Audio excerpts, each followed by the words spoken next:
So I'm very happy to be here. Thank you, Dr. Anne Marie Thomas. It's been a great several years of getting to present to her classes, and I really, really appreciate her attention to all the details and all this stuff. I have a talk for you that's really about why we should refocus everything on the planetary life support system today. This is a different kind of talk than I've given before. There's a whole lot of science in here. It's a pretty ambitious amount of stuff to cover. So I just want to go ahead and get started. What we're going to talk about a lot is the biosphere. The biosphere is the sphere of life on Earth. This is just a quick model that's sort of like a half of a tree ring showing that life began long ago, and all of the life living systems comprise the biosphere. So when I talk about biosphere, I'm talking about life and living systems. And I want to start out, what should we do now? What can you do now? Let's start with some good news. I really started BioIntegrity because I was concerned as a kind of dyed-in-the-wool environmentalist. What's the number one solution to this climate crisis and to the biodiversity extinction crisis? And I was happily surprised to find out, and also shocked to find out, that at least half of all the biodiversity on Earth is in tropical forest ecosystems. So what you see in this map is the red in the Amazon is the greatest concentration of biodiverse vertebrates, or animals essentially.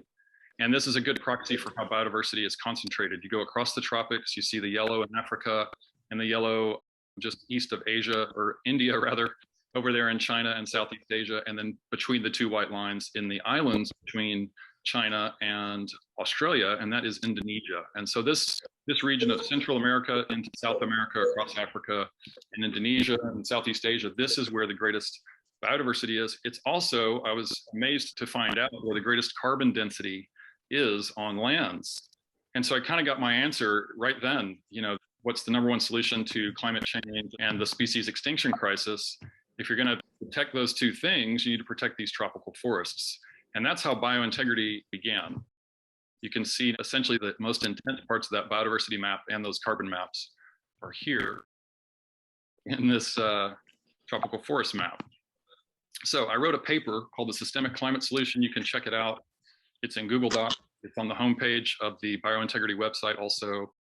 Because no one had really combined all of the superlatives that are in tropical forests. And I became a tropical forest advocate. It's the biggest carbon sink on land. It's the number one utility we have for pulling carbon dioxide out of the atmosphere. It contains, as I said, at least half of all the biodiversity on Earth, even though tropical forests cover less than 5% of Earth. At least 25%, probably more like 40% of the life support services on Earth are generated by tropical forests, maybe a lot more. All of the remaining uncontacted tribes, the most concentrated groups of threatened indigenous communities, and then go back over to the right, it's number one at cooling the planet and preventing storms and stabilizing the climate. I'll explain that in a little while. It produces 2,000 to 3,000 foods, the tropical forest system. There are cures for cancer and other things like PMS and depression and just everything that you can think of that we need help with that we can't make in labs that grow in tropical forests. And then of course, we're from there.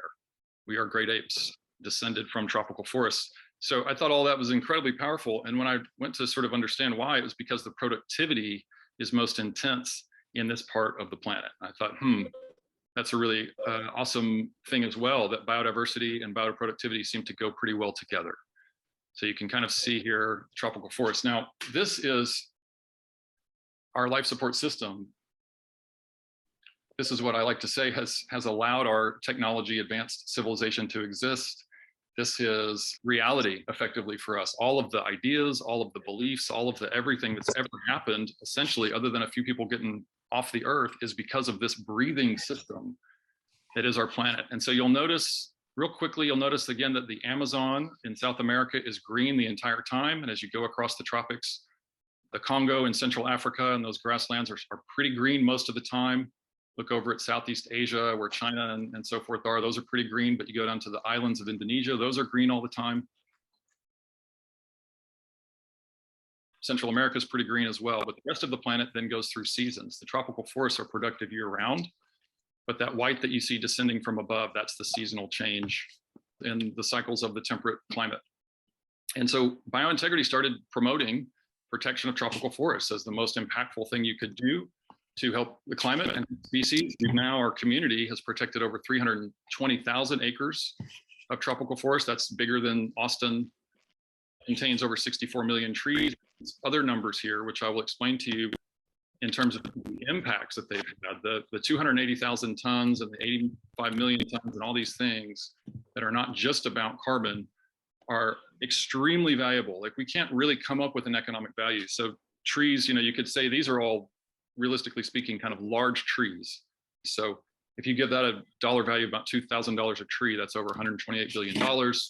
They are absorbing over 280,000 tons of carbon dioxide per year. That's enough to take something like 56,000 cars off the road per year, or that's about as much carbon dioxide pulled out of the atmosphere as more than $2.5 billion worth of rooftop solar systems keeps out of the atmosphere. Then you look at this 85 million tons. This is the biomass of the trees, tree trunks, tree leaves, tree limbs, all those things. We have pretty good estimates on how much carbon is in these ecosystems because they're above ground, and we can measure the carbon density in those species and these trees. And so Tesla last year, I put 2022 by mistake, but Tesla 2021, its entire fleet of sales and all the remarkableness about Tesla offset something like 7.8 million metric tons of carbon dioxide through their new car sales. That doesn't account at all for the enormous infrastructure build that is Tesla. But anyway, the total amount of carbon in these forests is about 10 times that. And then the rest of these things are literally irreplaceable. We can't live without this biodiversity. We can't expect it to be well cared for if we don't help these indigenous communities right now. And this oxygen production and freshwater filtration that comes from these forests is part of our life support system paradigm, and I'm going to explain some of that more later. But what we're talking about here, big picture wise, is putting life before technology. When we talk about the climate solution, the future of life on Earth, the future of how we think about the environment, and so on and so forth. So you can support the tropical forest solution I just showed you. It's incredibly inexpensive. And so you go to biointegrity.net/solutions, and you'll find that you can protect an acre of tropical forest for $2 by donating to our partner Rainforest Trust. And you just go through the links there to make the donation and choose the project. There are even less expensive ways to help protect tropical forests. And if you want to connect to those, contact me and I'll find them for you. But biointegrity.net/solutions is where you can literally take care of your carbon footprint for about $16 of a donation to Rainforest Trust. So I encourage you to do that. If you want to make the biggest difference possible per dollar that you can invest in environmental solutions, protect tropical forest. Okay, now I'm going to really switch over to a totally different aspect of this environmental situation that we're in. What are we doing? What's going on here? Well, I think one of the reasons that we are not responsive to the environmental crisis, obviously, probably everyone here agrees, is our culture. And we're in this moment of trying to understand or decide, are we smarter than the planetary life support system that supports us?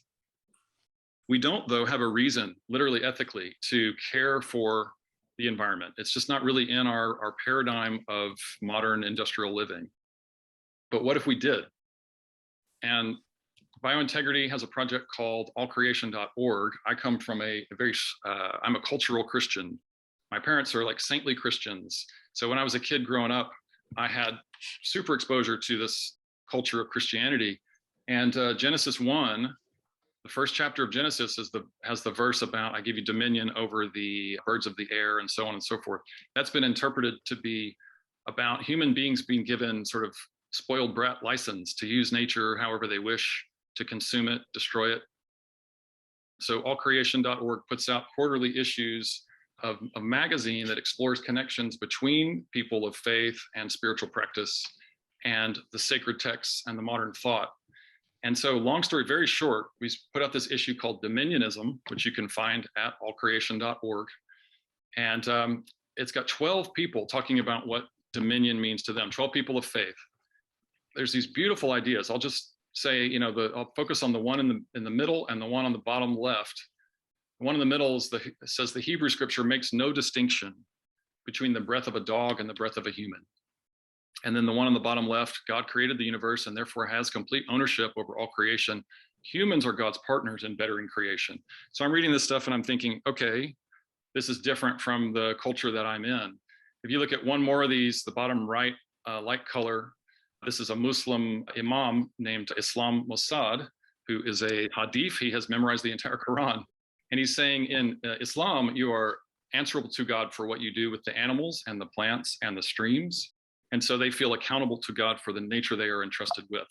And this is all, sort of really interesting modern take on this stuff. These people are not really environmentalists like me. These are people of faith that are trying to find a deeper spiritual life. Reverend Brooks Burnt on the upper left is from the United Church of Christ. He's head of their environmental programs. And he's saying that this Genesis interpretation is off base. It's more accurate to say that humans are supposed to be servants of the other life and the creation. And then on the bottom right, Dr. Norman Wurzba, who's a rock star theologian at Duke Divinity School, he's describing the miracle of reality of the biology of our planet, which is that we are all sharing in this divine existence. We don't really know where we come from. We don't know what makes us make our bodies or how we come into existence, but we are sort of animated out of the ground. Life first appeared on land maybe 600 million years ago. It would have sort of crawled up as an algae and over time built soils and so on and so forth. And so he's saying, we are animated out of the ground to share the world with the diversity of creatures that we see. And Wurzba actually makes the most important points in this. And he released a book on Dominionism, which is what inspired this issue. The main sort of central point is, regardless of a religious perspective, just a cultural perspective, it doesn't seem that there could be a more important question than to figure out how to live well in our places with each other. This is the spirit of the dominion that he sees in Genesis 1:26, verse 26. More importantly, over there on the bottom right, Wurzba is saying that when Genesis was written, when the Bible was written, these were agrarian people, meaning they were living off the land. They understood, as every farm kid understands today, you can't beat a cow. Let me say that again. You can't beat a cow to get milk. You can't, tyrannically control your plants. You have to make them as healthy as possible and hope for the best. It's about a relationship. It's about a relationship that is animated by care, this idea of farming and having an agrarian life where you're living off the land. And then he goes on to say, more importantly, that this anthropocentric interpretation of this dominion idea didn't really come into the Christian theology until we had cities and science, until the last few hundred years of enlightenment and industrialization. So every sort of religious Christian person should know that the Bible is about God. It's not about humans. To make dominion about whatever serves the human is the wrong interpretation. And then you take this one step further. What it's really saying is maybe best analogized as a sort of a babysitter idea, that we are entrusted to care for these creatures. In this model of this religion, when it says, I give you dominion, it's saying, I am calling on you to be the care provider. This is not a role of use. This is, I am giving you dominion over my household. I'm giving you dominion over all of my dominion of other life. In the passage, God literally names all of the things that creep, all of the things in the waters, and all of the things that fly. That's all of the life on the earth. And by saying I give you dominion, it's the same type of idea as when you give a babysitter dominion over your household. You come home, you don't want to find your kids, distressed. You don't want to find your resources consumed and destroyed. You expect to have great care. This is about care, this dominion. This is a relationship of care. To be in relationship with these other creatures is to be attentive to them. And then one other piece I want to point out, especially because hopefully a lot of this audience is younger, is this brilliant writer, Sarah Nahar. She's probably late 20s. I recommend everyone read her piece. It's called Discipleship and Defecatory Justice. And so what she's talking about is that even the most mundane of our everyday practices, flushing the toilet, makes us complicit in egregious harm to other life. So, literally everything in our current way of life is destroying the other life on the planet at short and fast rates. And so if the planet is our life support system, which it is, it's safer for us to transform than to stay the same. Another reason to care is that we could have 50,000 more years of a stable climate. This comes from Johan Rockström, who is a researcher who's released several papers called Planetary Boundaries, and then late last year put out Breaking Boundaries on Netflix and a book a little bit earlier. I recommend everybody check out this 1-hour documentary. It's a little different version of this. What I'm showing you is kind of a distillation of how to act, I think. Here's a third reason. I've kind of already given this away, but this thing we call the environment is literally the life support system of the planet. And somehow we forgot, people that are still indigenous, people that are still agrarian and living off of the land, they haven't forgotten that it's the other life all around them that they rely on for everything. And we need to reconnect to this big picture. So real quickly again, Biosphere Earth is the composition of life and living systems on our planet. When you get a bunch of life together, it makes an ecosystem, and that ecosystem produces life support services for us. Life began somewhere in the range of 4 billion years ago. We know that there's a consensus on 3.8 billion years ago, and there's more recent science that says maybe 4.48 billion years ago. So somewhere in this range. And then about 66 million years ago was when the dinosaurs went extinct, and the life that has come since then is what led to human beings on Earth. This system of life really does wrap around the planet. The microbial life on our planet goes below the crust of the Earth and all the way up into the highest points of the atmosphere on the Earth. Essentially anywhere there's moisture, there is microbial life. And the microbial life on our planet is billions of years old. I'll show you that in 1 second. This next series of things I'm going to show you is from a bunch of research I've titled The Value of Biosphere Earth. So the value of the life support system. And you can go to BioIntegrity/value to check out all the citations in this. Hundreds and hundreds of citations to support everything I'm showing you. So the quick, again, on the history of life on our planet is that microbes have been here at least 4 billion years, maybe close to 4.5 billion years. And human beings showed up around 200,000, maybe 300,000 years ago. This is what Earth looked like about 3 billion years ago. So it's somehow figured out how to adapt to extreme climate changes, extreme changes in resources, extreme catastrophe, and develop into what we think of as the normal reality today. And as I mentioned, ecosystems, this is what makes up the biosphere's living system. They contain life, they make our life support system services, and that makes also climate stability. That biosphere and the climate are entangled. The biosphere is over 4 billion years old, probably, and entangled with the climate system. Also, again, it's the only life support system in the known universe, Biosphere Earth. So this is just one mapping of a bunch of ecosystem services. These are things that come from the development of the life support system over time.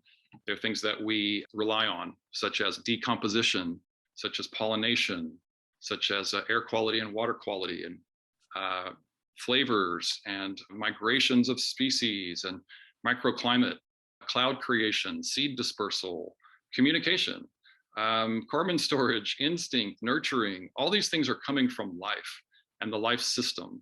The life system has developed over this long, long period of time into being able to become the life support system for human beings. And when the climate warmed up about 10,000 BC, roughly 12,000 years ago, we saw this proliferation of life that led to what has made technology possible, civilization possible. It's this fluorescence of life that's allowed us to flourish as a technology advanced civilization. So a fourth reason to care is that this system that is our life system is in serious trouble right now. This study from 2016 said that nearly 3/4 of humanity is already in jeopardy from life support system collapse. We've of course seen serious wildfires, serious flooding. The coral reefs are going down. That affects fisheries. There's all kinds of things that are happening. It's really on. This is not a joke. This is not the most uplifting of presentations. This is a call to change presentation. We know that between 1970 and 2018, in those 48 years, human beings grew so quickly it reduced total wildlife on Earth by about 68%. We know that less than 3% of lands are still considered intact wilderness today, and it is the intactness of the wilderness that built the life support system. So in this study, you're seeing in purple the last intact wildernesses on land. Those are, as you can see, mostly in interior Greenland and northern Canada, where really not much life wants to live. And then a few other places, including in the Sahara, also not a very desirable place to be. We know that more than 100 species are going extinct every day, according to the UN. They say around 150. It's just an estimate. We know the Great Barrier Reef is bleaching right now for the 4th time in 6 years, and I think the 6th time in 10 years. And they're not supposed to bleach more than once every 20 years to stay healthy. We all know about wildfires and drought. We don't get a lot of information, but parts of Africa, south of the Sahara, between the Congo and the Sahara, are in serious trouble all the time because of the devegetation and so on and so forth. We know that we've just completely changed the way that animals migrate on our planet. So this is showing you in gold what a lion's normal migration would have been just about 150 years ago. Even you could say probably 100 years ago. And then in orange, the land masses that are available to lions today. We've completely changed the way this system of life functions. This is showing you that all the vertebrate species, meaning animals with backbones, nearly 70% of them are currently endangered. The UN has said that 1 million species are endangered with extinction right now.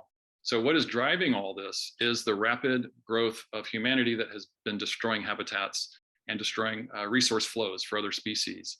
We didn't hit 1 billion people on Earth until 1804. This is when Thomas Jefferson is getting reelected as president. We will hit 8 billion people next year. So we've been here hundreds of thousands of years, but we didn't hit critical mass, and most people are well aware of this, but we didn't hit critical mass until really recently. And it's particularly the last 50 years, not 5 years, the last 50 years that has been extreme.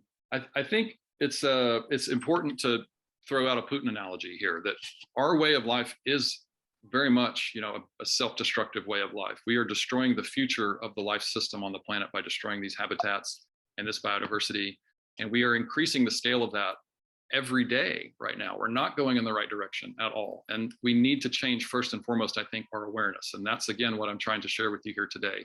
When you look at what's in the greatest crisis vectors right now, it is biodiversity and the nutrition that biodiversity depends on. The climate change problem obviously is super out of control as well, but it's literally not as urgent as the biodiversity problem.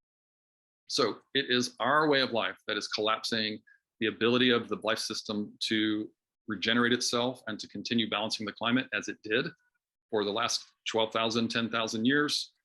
We are driving this collapse spiral, and we should reverse that immediately, right? So what do we do? And I think, again, this is about changing the way we live, changing the way we think about reality. We need to focus on the life system, stop talking about the environment, start talking about the biospheric reality that is our only place to live.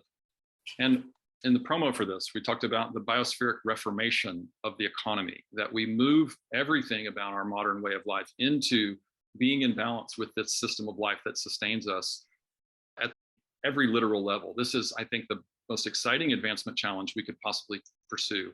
So in a biospheric reformation direction, the most important thing is to restore the integrity of the biosphere, to build the economics that sustain ecosystems that we have to survive, to allow them to regrow and reconnect, to figure out how to integrate our way of life back into the security of a robust planetary natural system, and that we advance everything about our technologies, our industries, our economics into this paradigm. We are in a human-centric paradigm with, everything about our culture now.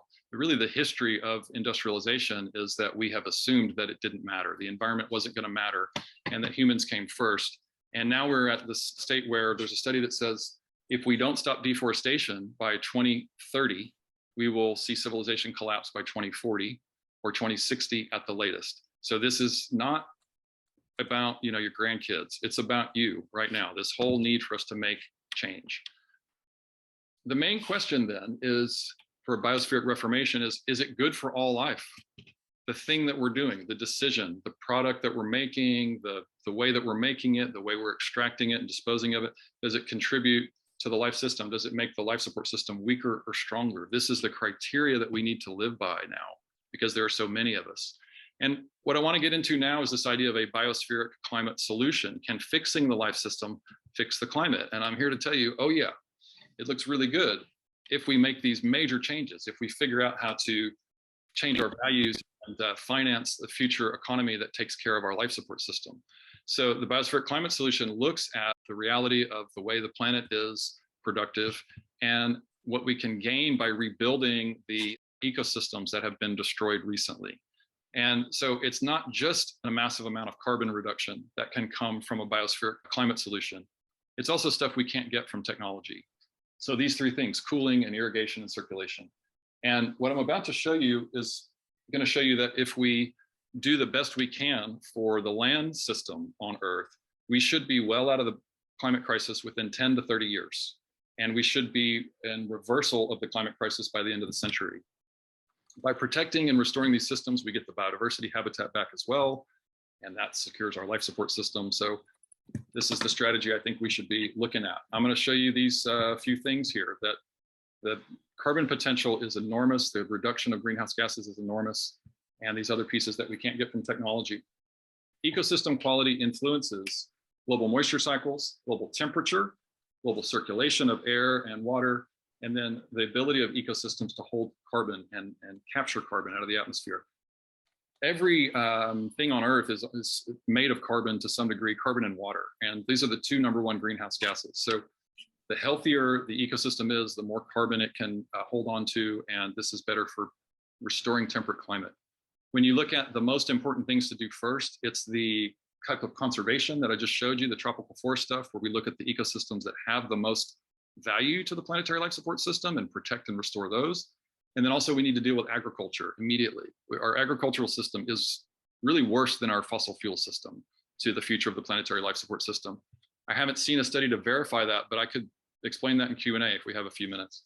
So let's talk about carbon real quick. Can the life support system consume enough carbon to avert climate change? In 2018, the UN science body on climate change, the IPCC, told us that we needed to reduce greenhouse gas emissions every year starting in 2030 by 28 billion metric tons. That's 28 gigatons CO2e. It's 28 billion metric tons of greenhouse gases every year starting in 2030.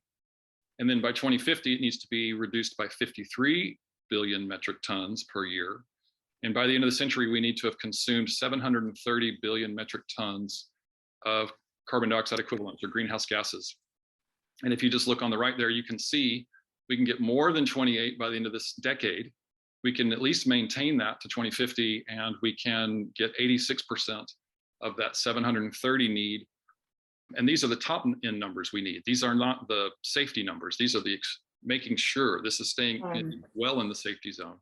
Yeah, we can get 86% of the big number that we need by the end of this century. So everything I'm showing you here is just the land carbon system. And there are a lot of options I'm leaving out. I'm just going to show you basically two ideas. First of all, how fast, though, can we get this carbon reduction out of the atmosphere? How fast can these regrowing ecosystems pull carbon out of the atmosphere? And what the science tells us is that they expect the first 50% of that giant number, the 630 number, would happen in the first 20 years as the ecosystems reestablish. And so actually, let me go back to that. So, let's say you're 20 years old, and if we started to do this today, the rest of what that paragraph says is that by the time you were 86 years old, we would be well out of the climate crisis. And the average human lifespan in America right now is 89 and 90 years old. So this would be great, right? You'd be able to live to the average lifespan and see the climate restored. I don't know that anyone is looking directly at how good can we do? What's the best we can do here? And this is what I'm trying to show you, is that over the next 30 years, just by focusing on these two areas, the first two things in line 1 and 2 are from the recent climate conference in November in Glasgow, Scotland. And then the bottom 8, starting with reducing food, that's all about agriculture and how we make food and make commodities. So let me explain these real quick. The Glasgow stuff, back in November, the Assembly of 180 nations on Earth, or 200 nations, whatever it was, committed, 137 of them, committed to stopping deforestation by 2030. What has to happen? They also committed to restoring 711 million acres of degraded lands, degraded mostly by agriculture. If they did those two things, we get somewhere around 7.5, 7 point whatever gigatons of carbon dioxide removal per year by 2030. And of course, we're trying to get up to 28 gigatons. So that's a piece of that. Then you look at the rest, all of this food stuff we can do. These are low cost productivity improvements. These are not things that make the business harder. These are things that should make the quality of the produce better, whatever that produce is. So number 3, reducing the agricultural and food wastes associated with the food and agricultural system. And by agriculture, if you don't know what that is, we grow cotton, we grow, lots of plants to make things, paper, et cetera, et cetera. So reducing the wastes that are emitting greenhouse gas is significant, another 4.5 billion metric tons per year by 2030. And on down the list there, shifting to plant-based diets, managing the nutrients and manures on these lands better, improving cultivation of rice and improving cattle feed so it's healthier, and then really focusing on soil carbon sequestration, making our soils as rich and healthy as we possibly can. All of that adds up to, if you look in the bottom right corner of that graph, about 37.1 billion metric tons of greenhouse gases removed from the atmosphere per year. That's 132, if you look in that green box, 132.5% of the solution we need. So I sent this around to some conservation biology A-lister people that I know, and they said, this is amazing, but it's not being talked about in the mainstream science yet. So there could be overlap in some of these areas. So what I'm showing you now is that, even if you assume that all of the emissions reduction from deforestation is somehow wrapped into this agricultural stuff, which is what one of the people said, you still end up, if you look at the green box on the bottom, if you zero out the emissions reduction from the deforestation number, you still end up with nearly 120% of the solution you need. And a lot of people point out that it's pretty unlikely that the world will stop eating high emissions beef before the end of this decade or by the end of this decade, but let's just take that number off, you get 104% of the solution you need. You take both of these numbers off, you get 91% of the solution you need. And these are modular numbers. Over the next 80 years, by protecting this tropical forest infrastructure and the ecosystems around it, the most productive parts of the planet, the 30% of the most biodiverse lands that have been degraded, if we do that, if we restore those lands, it would stop 71% of predicted extinctions and reduce total carbon emissions since the Industrial Revolution by about 50%. That's that big number I showed you a minute ago, 630 gigatons of total carbon dioxide removal. I think it's 631 in the study. By the end of this century is totally achievable just by doing the right things for ourselves and the land system on our planet, protecting the biodiversity and the bioproductivity on the planet. So here are the main ideas again: fixing agriculture, what you saw in that graph, and then stopping deforestation and restoring the land biosphere, about 711 million acres. This can get us to a realistic biospheric climate solution that only improves every aspect of the climate system, every aspect of the life system, secures the food system, creates jobs for people that are regenerative and restorative. There's more and more to say about it. And again, the range is from 91 to maybe 130% potential. I don't know why we're not all looking in this direction. Again, what's the best we can do here for our life system, for ourselves, for the climate? The carbon absorption potential is enormous in the next 30 years and in this century. And I only showed you 2 things, right? Here's 10 more that are absolutely realistic, that are distinct from what I just showed you. And I won't go through this list. We can come back to it in Q&A, but it ranges from oceans to different agricultural techniques than the ones that are discussed here, to reconnecting these migratory ranges, to bringing in composting at the municipal scale so that we're enriching our soils everywhere we possibly can on the planet, integrating wildlife back and food production back into our urban places. Lots and lots and lots of possibilities. For these other 3 things, we're really on all 4 of these things. We're talking about the sponge. This is maybe the most important concept for everyone here to carry out of here, is that what you see in this graph is a whole lot of carbon, first of all. That carbon is in the vegetation, it's in the soils, it's in those giant trees. Then you see these blue moisture things flying off of the water. That's evaporation, and then we have evaporation being captured by the plants and cycled by the plants. When you get to the tree scale of evaporative moisture recycling and cycling, it cools the planet. And then also, forests are the reason that we have rain, about 60 to 80% of the rain inside our continents. Forests are what move rain across continents. They're the most important aspect for our continental system to move moisture across the planet. We have to have forests to keep the planet productive on land. So we just looked at a bunch of emissions reduction from protecting ecosystems and allowing them to grow and restoring them. But there's also physical cooling that these systems provide. And the forests on Earth are already cooling the planet by about 0.5 degrees Celsius. We're trying to keep from getting to 1.5 degrees or 2 degrees Celsius. So if we lose the forests, we blow that budget. But if we restore the forests, as has been committed to in this Glasgow thing, we will see by the end of the century, we will see the planet cool another 0.5 degree. And that's what I mean about being able to reverse climate change. By the end of this century, we can pull an enormous amount of carbon out of the atmosphere, and we can restore the physical cooling that forests provide in particular. That's why I'm telling you about forests and not oceans today, because forests are a more accessible resource for stopping and reversing global warming. So this, of course, is how the sun hits the planet. And just to show you quickly the power of the tropical forest system and other forest systems, they are incredibly important to keeping the planet cool. It is what we call leaf area that provides this service. It is moving moisture, it's inhaling carbon.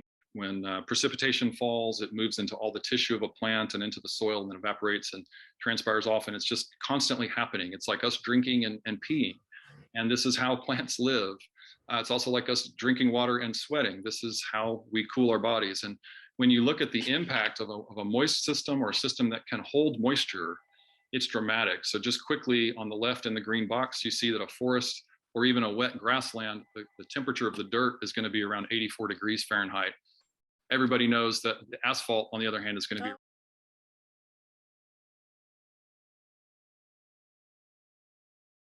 awesome. Okay, thanks for staying with it. So this third macro capacity that forests have for the planetary ecosystem is they literally create precipitation. They encourage precipitation. Again, this idea of algae crawling up on land, then microplants, and then ultimately about 300 million years ago, forests, large trees. And as these things grow, they pull moisture towards them, and that moves moisture further inland on the continents. It's this S curve of the more vegetation, the more precipitation moves inland. Vegetation is incredibly perfectly designed for holding moisture as long as it possibly can, for moving it in impossible ways relative to what we know how to do technologically. And when you look at this irrigation, this self-irrigation thing, this is particularly powerful in tropical forests. When the transpiration and evaporation is happening from the plants, it moves an enormous amount of moisture across the planet. We don't have another way to do this. We can't rebuild the sponge, and we certainly can't do it pervasively in the places it belongs on the planet. I'm going to speed up a little bit since we lost a little time to some of these technological things. So I'll just tell you what's happening here is this is the intelligence of this life system. It is choosing when it needs moisture. It's grabbing it when it needs it. Obviously, it doesn't control the flow of moisture, but it controls the release and the sharing of this moisture. And this, all of that ability that is its own survival comes from the reality that every organism really wants to thrive. This is the sort of natural bias of the physical biosphere. It seems to want to go and thrive, live to its fullest capacity. So we can't control these things, we can't build these things, but we can rely on this utility of self-regulation, meaning just like your body is regulating itself, just like you're making decisions, different kind of decision making, more physical, but it is a individual property that comes from other life. It's what we're trying to achieve with AI and all that. We've already got it. We've got it in a planetarily pervasive way across these multiple spheres. And all of this movement of moisture is creating multiple climate-centric security services we have to have. Again, back to the ecosystem services idea. The sponge is why we have ecosystem services on land. The sponge ranges, of course, from deserts to forests and coastlines to grasslands, but the sponge, this is our food system protection. This is our best resource for cooling the planet. This is the best resource for maintaining the life support system of the planet. When you think about what an ecosystem is, an undisturbed ecosystem is like the tissue in your body or the material of the fabric that you're wearing. It's a weave. You know, all of this connectedness, if you take a chunk out of the ecosystem, then it totally removes the capacity and can even sever the ability of that ecosystem to move moisture across a distance, to be habitat for other life, and so on and so forth. So it's like we've made some pretty big errors here by not being aware of the importance of the life system. This is a mapping from 2014 that's just showing basically where development has really, really taken over the soils of our planet. So this fragmentation of these sponge systems on land is not a good idea. The best analogy, I think, is your own body. The lymphatic system of your body is mostly responsible for moving moisture and other things through your entire physical system. And the trees and the forests on our planet are like that. As we cut them down, as we sever them, we are literally just disabling and destroying the infrastructure of this moisture circulation system. But it grows back, it wants to thrive. And so we can literally expect that if we put things back, we will restore the moisture flow. We will restore the planetary lymphatic system back to as full a capacity as possible. In the tropics, trees can grow, or forests can grow back to closed canopy from devastation in 3 to 5 years. Up here in North America, maybe 8 to 20 years, depending on where you are. But again, this is the right timeline. And as they're growing, they're absorbing carbon, providing habitat, doing a lot of other important things associated with the sponge, including cooling the planet. So last but not least, circulation, really quickly, it's the same property. These tiny leaves, just like the pores on your skin, have tiny stomata that are moving so much moisture. It's just this phenomenal reality that when you look at a forest system, I don't have a good visual for this, but the density of moisture in and above a forest is greater than the density of moisture in the general air, generally speaking. And since the atmosphere is a contiguous structure, we're living in its bubble. When you change that moisture component by deforesting the tropics, it can cause drought in North America. It can cause drought in Central America. That's what the green squiggly lines are showing. If we deforested the Amazon completely, science shows it would definitely cause drought. Likewise, by affecting these tropical systems, you can create floods as well. You basically change the circulation of moisture in the atmosphere and destabilize it and create these crazy climatic events that we've had, these super tragedies. Now what we're seeing is a combination of the fragmentation. For instance, California was covered in redwoods about 150 years ago. Redwoods, as we all probably know, live for thousands of years as systems.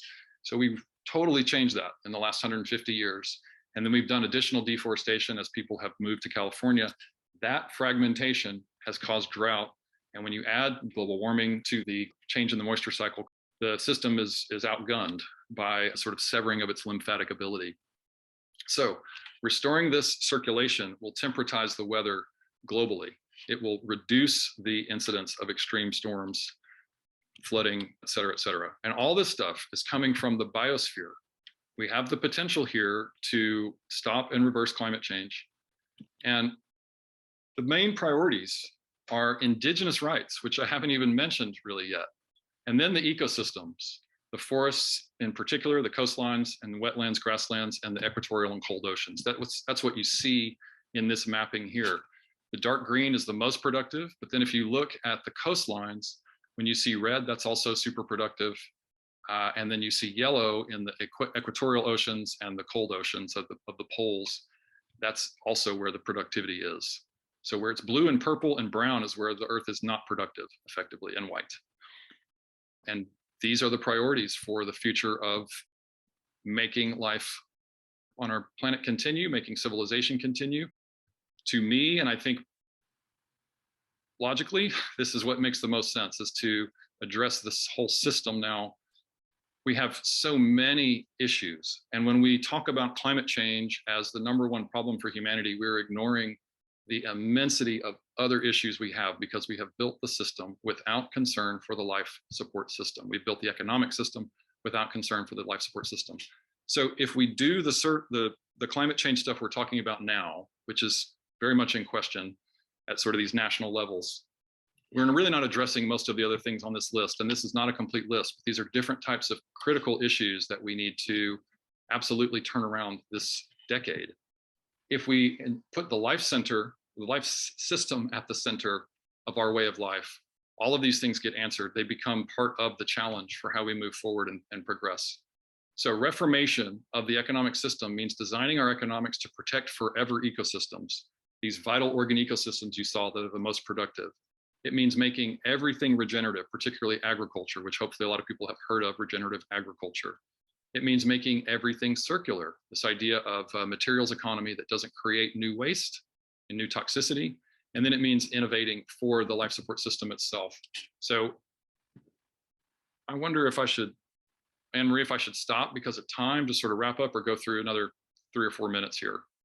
I would suggest maybe if you can just wrap it up in 1 minute, and then we'll go to questions. Okay, great. So this slide is giving you a little more detail. I don't think I'll have time to read that. This is emphasizing that we are in a cultural posture where we don't understand the value of this forest system. And it is the primary component of this new way of solving the climate challenge. But it's also part of a bigger picture. And back to indigenous people, it is the indigenous people on the planet that are protecting the biodiversity and the forests primarily. They live on about 20% of lands, indigenous peoples that are intact with their native lands today, but they protect about 80% of the biodiversity and a significant amount of the forests as well. Their culture tells them not to destroy the other life on the planet. Their culture tells them they are living in relationship with these other forms of life which precede us. And this is what an ecosystem looks like when it's managed by indigenous people. It is intact and whole. This is what our best idea for removing carbon looks like. I have a lot of critiques that I think are fair. They're not angry or anything. But again, back to thinking about climate change and technology as the way forward for society. Our technologies are not built in ways that fix all of the problems we need to fix right now, is the shortest way to say it. But also, when they perform, they do not solve these problems. So this thing, for instance, would have to cover something like 80 million acres of land. and all it would do is suck carbon out of the atmosphere, and it'd be enormously expensive to build. The final here is just there's a bunch of new values.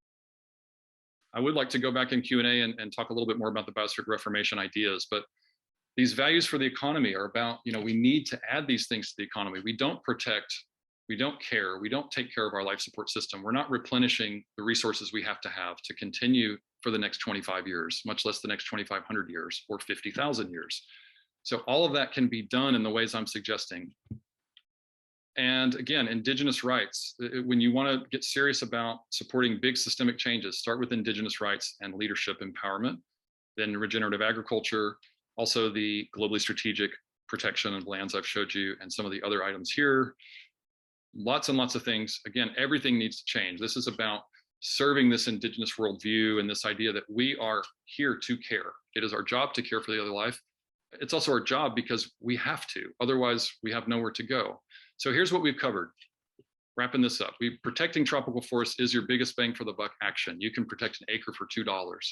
A $16 donation at the BioIntegrity/solutions will offset your carbon footprint for life. We need to reclaim this role as being the care providers of the other life for ourselves. It is safer to change our systems now than to continue with the status quo, including the current renewable energy paradigm. That needs to improve as well. We can stabilize the climate. We can have a lot longer future here to figure out answers and become multiplanetary and all these kinds of things. But for the immediate moment, we are in a downward spiral economics. We need to rescue and regrow the life system. It's the most comprehensive climate solution, the most fail-safe, urgent, and exciting way to move forward. A couple of final ideas. Our economics should strengthen and multiply the resources upon which the economy is built. Currently, we are destroying them, and we have been doing that rapidly for quite a while. Last but not least, forests bring the rain. So thank you very much. I apologize for the crazy, everything. It's because of the nasty things that you said about technology, Chris. It's fighting back. Okay, well, let's go to questions. I think we have one here. It says CCL's main focus in USA is on carbon fees to reduce carbon emissions, controversial in political arenas. Do we think these solutions are less political and therefore more natural and acceptable? I assume they're referring to what you were talking about. I'm not sure I understand what they mean by more natural, but I think that's the right thing to do. We're trying to move the system into making sense for the life system and the climate system. And so, the climate action is part of this bigger idea that I'm talking about, that everything needs to fit into the paradigm of reality. I just think that the climate culture, the politicization of climate change has made it really hard for us to make progress on climate. So shifting over to a life support system discussion about climate, I think could be more effective over the long haul. Okay, other questions? Can I ask a question? Please. Hi, my name is Brian Wheat. I'm a local advocate with the Texas Animal Freedom Fighters, and you talked a lot about the agriculture sustainability stuff, and that you didn't have too many studies on that, but I referenced that in the chat that my group covers that a lot with our animal advocacy, and like I linked with the Project Drawdown. I think it's globally like a quarter of greenhouse gas emissions come from the agriculture industry, and so like the really driving force of deforestation is, in the Amazon, is those farmers and the industry of like JBS and whatnot, like clear cutting the rainforest so they can grow more soy, so they can feed more cows, so they can kind of like feed this destructive feedback loop system. But anyway, I wanted to kind of pick your brain on like the viability of kind of the carbon capture systems that you touched on. And I don't believe that we have the technology to really do those things at scale, because if we don't have carbon capture, I don't really think we have a viable way to kind of like counteract the system. And so what's the viability between the natural way of like reforesting with the land use versus like the technology of carbon capture stuff? Let me see if I can find this slide real quick. I'll just tell you. There's a study that came out in 2020 that shows that just allowing forests on Earth that are currently degraded to naturally regrow. So figuring out how to not keep cutting down these lands that were forests, leaving them alone, would absorb, by the end of this decade, would start absorbing around 9 billion metric tons of carbon per year. So that's a bigger number than the Glasgow stopping deforestation commitment. That's literally by not doing anything. That's by allowing the system to do what it does, which is live and thrive, take advantage of every opportunity to be as healthy as it possibly can. So, okay, so basically, like if we just leave nature alone, it will heal itself. We don't really need to like force the technology aspect as much. Well, we need to make our economics empower the nature to be the solution, is what I'm trying to show. And so that carbon capture thing I showed, I went through it pretty quickly, but it's showing, this will pull out carbon, but it doesn't do anything for all of these other categories. That's one critique of the idea of building carbon capture. Another is, no one's really asking for a ton of carbon commodity. I'm not sure why that's a thing, but it's a profit-centric solution to a biocentric problem. And so it really doesn't make sense when you look at what it would take to install carbon capture, technological carbon capture. That's what I referenced really quickly. That's like 70 to 80 million acres that would have to be covered with these machines. So that's like covering things with cement, effectively. That's not good. And then to make all that stuff would be this, super industrial process. And, one critique that we need to really look at, I don't have any information on, but like Tesla, for instance, doing this amazing, super sexy stuff, but they have now, I think, 6 of the hottest furnaces in the world, so when they make the trucks, this is a unibody, they have to heat the metals up to, 2,500 degrees and then 1,800 degrees and then 1,500 degrees. And these cars that they're making are literally heating the planet, the manufacture of it. We also have to pull metals out of the earth, a lot of the renewable technology just to get copper and things like that. We're still mining virgin ecosystems. So the whole climate solution is ultimately about saving the life support system of the planet before the climate system falls apart and the life support system gets too beat up.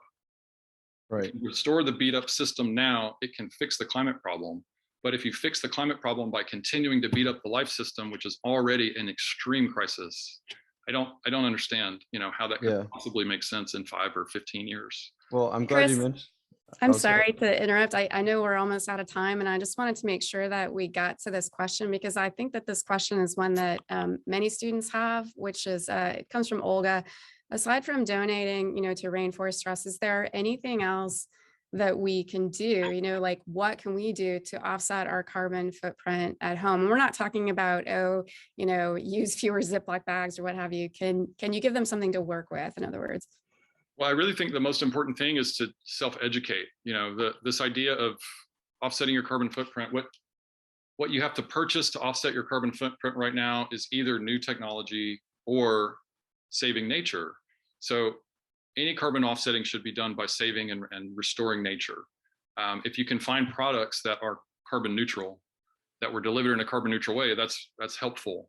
But we're talking about, micro percentages of impact relative to something like donating $2 to protect an acre of tropical forest. This is a macro planetary impact that you can have.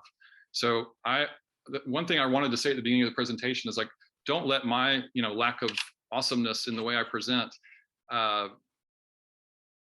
make the importance of what I'm telling you less important. This is literally the best thing you can possibly do. Everyone here should go donate $20 to tropical forests instead of not donating $20 to tropical forests. You can do it, through BioIntegrity, and you'll protect 10 acres. If you want to protect something more economically efficient, contact me and I'll find that for you. But yeah, these other things, like trying to remediate our lifestyle, are super important. But again, the system that we live inside of, there's almost literally nothing you can do that's really truly good for the environment right now. Even the organic clothes I'm wearing right now have negative environmental impacts all over the place. So it's more important to self-educate about the issues, empower Indigenous stewardship, and change your own mind. Understand how to support the life system's restoration than anything else. Okay, well, I have a concern. Can I ask a question? go ahead. I have a concern, and I'm wondering what your thoughts on it. Watching climate change movements of the 80s and 90s kind of basically flounder when messaging didn't really connect with working class people and the poor, and a lot of just like cycling information amongst like mostly white and middle and upper class people in America. And I don't want us to make the same mistakes again. And I think it's kind of connected to, I don't know a lot about the politics in Brazil, but Bolsonaro's just like rolled back so much of the work that's been done in the rainforest there, and he was elected by by a majority. So like how can an environmental movement connect with people who are instead of demonizing through negative messaging and too much information, kind of like Al Gore style, how can the environmental movement learn from like the 90s, the mistakes, and like be successful moving forward? Yeah, that's a really good question, and obviously none of us have the perfect answer yet, but I think the most important thing is for us to be less afraid to talk to people that are different from us about these issues. It's about relevancy, so when you look at like the way demographics are figured out, it's what do people naturally vibe with, and what's of interest to them in their lives for whatever reasons. And this disconnect you're talking about is largely, again, we don't have a reason to care. It's not in the Bible as far as most Christians are, or as far as I know, all Christians, modern Christians are concerned. It's literally not what the Bible says. But now I'm telling you, it does say that. The context of when the Bible was written and why it was written is that it's about providing care. It's about being attentive. It's about being in relationship with other life. If the general Christian population in the world understood that they were in a false context about dominion these last 200 years, then we might see some of the difference of what you're pointing to, that it would become more relevant to a broader group of people that don't just sort of have a heart for environmentalism.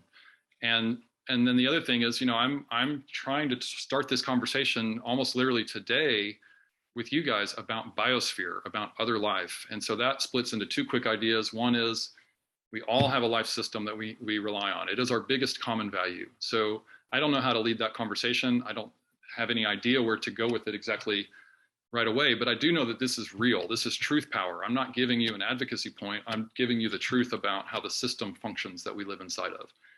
That's going to be powerful in terms of being more relevant to more people. It's just, it needs to be said in as many different ways as possible. And then the other thing is we need to reconnect at a physical level to our biological selves, to the beauty of all the other life that is around us, on our skin, in our bodies, this miracle of existence.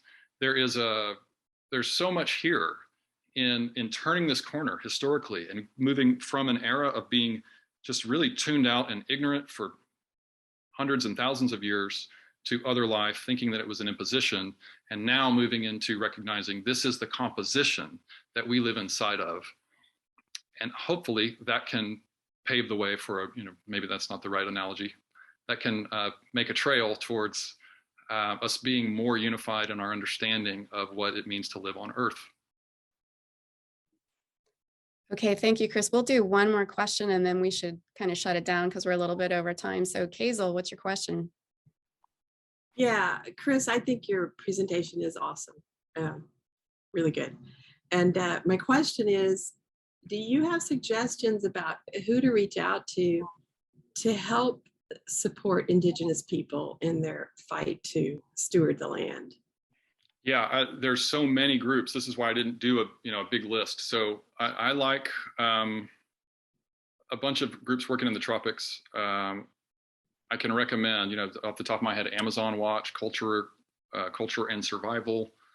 There are literally hundreds of these groups doing different work. So what I would suggest is going to Google, putting in, Indigenous rights, or how do I support Indigenous rights, or maybe saying, I would like to help Indigenous rights in the tropics, and just kind of Googling around, finding your way into that world, because it is, it's difficult. My goal with BioIntegrity was to create sort of a hub that could connect people to all of these nonprofits that are doing this work, because we need to change the economy to facilitate its own continuation immediately. And that would be one of the ways to do it. But when you look at the number of groups that are out there, it's like the list is so long, it's just impossible to make it simple for people. So I think it's better to just recommend go dig in on your own. You could start with Amazon Conservation or Amazon Conservation Team or Amazon Watch, or the dozens and dozens of groups all over the planet, or hundreds and hundreds of groups all over the planet that are doing great work. Great work. Okay, cool. Thank you. Yeah, thank you. Okay, thank you all for coming. Really appreciate it. Enjoy the rest of your Earth Day. Hopefully you've attended some other Office of Sustainability events. If you have any questions, you've seen information there in the chat about Chris, but Chris, feel free to put a link in there for BioIntegrity. And thank you again. Jasmine, if you can stay for a minute, wanted to talk to you for just a sec. Okay, great. Yes, we will send you all a link to the recording. Yeah, and thanks so much, everybody. Again, thank you very much, Dr. Thomas, and the Honors Program, and the Office of Sustainability, and the Liberal Arts Program, and to each of you for being here. It really means a lot to me. Please check out BioIntegrity. Please get in touch. I'm trying to now move into a new phase of how to respond to these crises, and you're the first ones to see this presentation. So thanks for this opportunity.